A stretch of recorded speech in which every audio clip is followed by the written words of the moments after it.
Hey everybody, in the first video about ancient Greek vowels, I introduced you to 6 of the 12 simple vowel sounds in Greek. 5 of them are what are called high vowels. They're at the very top of the mouth. And then we also drop down a little bit in the back to get the O of Omicron.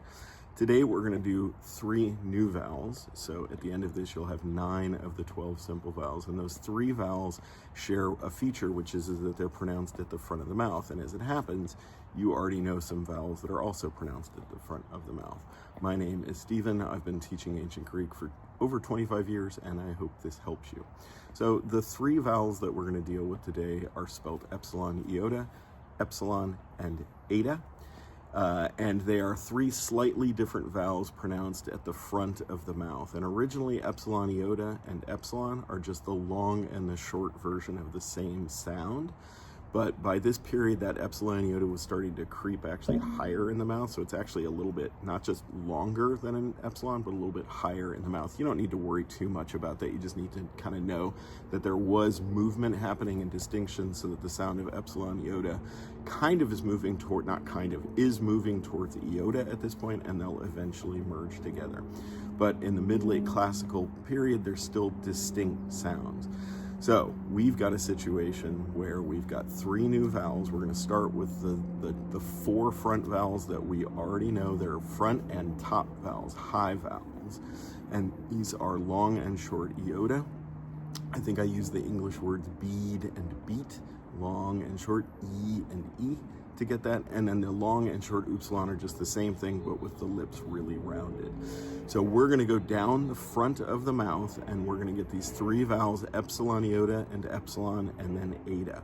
And epsilon iota, a little bit higher than epsilon, but we're not going to worry again too much about that distinction. We're just going to talk about them as kind of a long and short version of each other. Now, unfortunately, in my version of English, we don't have this as a simple vowel, but we do have it in certain diphthongs. So if I pronounce the word babe, for instance, babe has a diphthong as its vowel, a.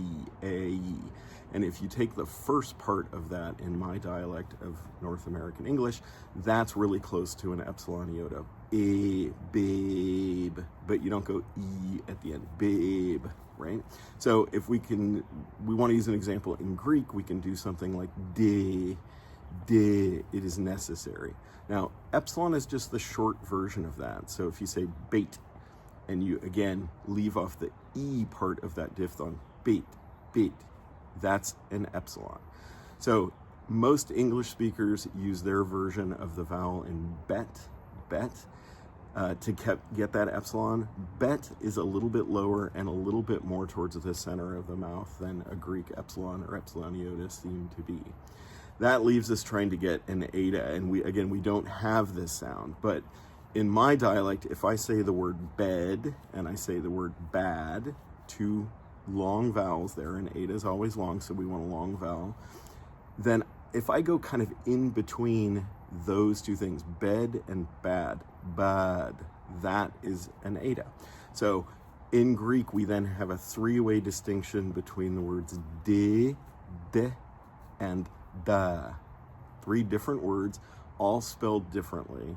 The distinction is still alive and attic at this period. So if you take 3 verb forms like graphe, graphi, and grapha, the subjunctive, the imperative, the indicative, and the subjunctive, you kind of can hear the difference between those.